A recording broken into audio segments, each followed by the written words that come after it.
La mobilité à la montagne, c'est parfois un vrai casse-tête. Wow. La mobilité, c'est pourtant l'un des enjeux fondamentaux de la transition écologique. Alors pour l'améliorer dans les territoires un peu plus difficiles d'accès, le gouvernement a mis en place le dispositif Amir Montagne Mobilité. Pascale Boyer est députée de la première circonscription des Hautes-Alpes. C'est elle qui porte le sujet mobilité en montagne à l'Assemblée nationale. Le dispositif Amir Montagne Mobilité, c'est 10 millions d'euros qui ont été fléchés pour organiser le dernier kilomètre, comme on appelle ça. Ça permet aux élus locaux qui ont des idées de projets de pouvoir monter leurs projets et en même temps trouver les financements, par exemple des sites de covoiturage. Et parmi les lauréats, il y a le parc naturel régional de Chartreuse et la communauté de communes Cœur de Chartreuse.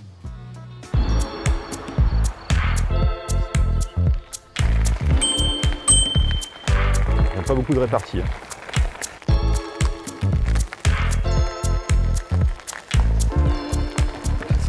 Et ici, on fait tout pour promouvoir le vélo à assistance électrique. Ils avancent pas. Allez!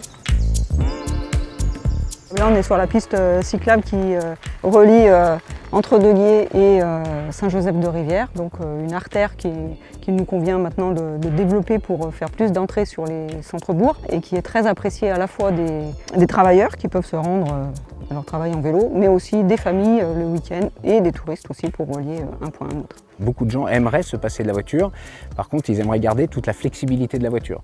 C'est une transition culturelle, donc il va falloir faire des tests, des expérimentations. C'est tout l'intérêt des programmes qu'on a comme Avenir Montagne Mobilité, qui nous permettent d'expérimenter plein de choses. On a financé 8 vélos électriques qui vont partir sur des publics un peu sensibles, ce qu'on appelle les vélos solidaires, c'est même les vélos qu'on utilise aujourd'hui. Mais à la montagne, c'est quand même compliqué de tout faire à vélo. Alors dans le parc naturel de Chartreuse, on essaye de développer d'autres façons d'utiliser sa voiture. Comme à Saint-Aupre, où on peut maintenant partager son véhicule avec tous ses voisins.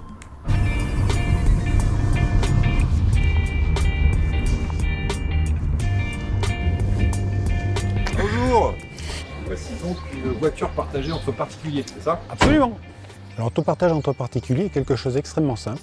Nous nous sommes mis entre plusieurs personnes habitant sur Saint-Aupre, avec le support du parc de Chartreuse qui nous a amené le cadre juridique autour et assurantiel. Et ça permet entre particuliers de se prêter un véhicule à l'heure et pour un nombre de kilomètres restreint. Ça signifie que vous empruntez le véhicule de votre voisin et vous rémunérez votre voisin au kilomètre, à hauteur dans notre cas de 38 centimes du kilomètre. J'imagine que ça répond aux besoins de la population qui est ici. Ça répond aux besoins des personnes qui veulent se dire j'ai besoin ponctuellement d'un véhicule. Donc ponctuellement, j'emprunte un véhicule pour 2 heures, 3 heures parce que j'ai rendez-vous chez le dentiste, j'ai une course qui était imprévue. Et c'est quelque chose qui marche d'autant mieux que ça s'insère dans un écosystème où on va trouver du bus, du vélo, de l'autopartage, du covoiturage et son véhicule personnel. Lorsque vous avez les 5 qui commencent à tourner, vous pouvez simplement jouer aux cartes, vous changez de carte en fonction de votre besoin. Il y a donc l'autopartage entre particuliers, il y a aussi l'autopartage géré par des opérateurs. Bonjour Aurélie. Bonjour. On va faire un petit tour? Allez, c'est parti. C'est parti. Allez, c'est parti pour l'aventure. C'est parti.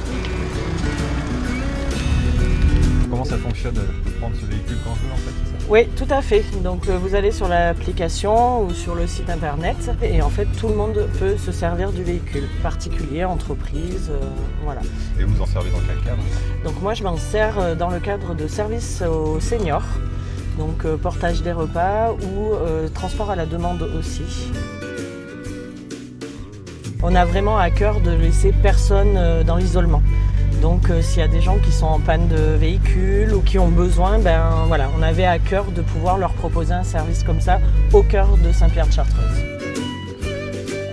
Enfin, notre petite escapade dans le parc naturel régional de Chartreuse se termine avec Réseau Pouce.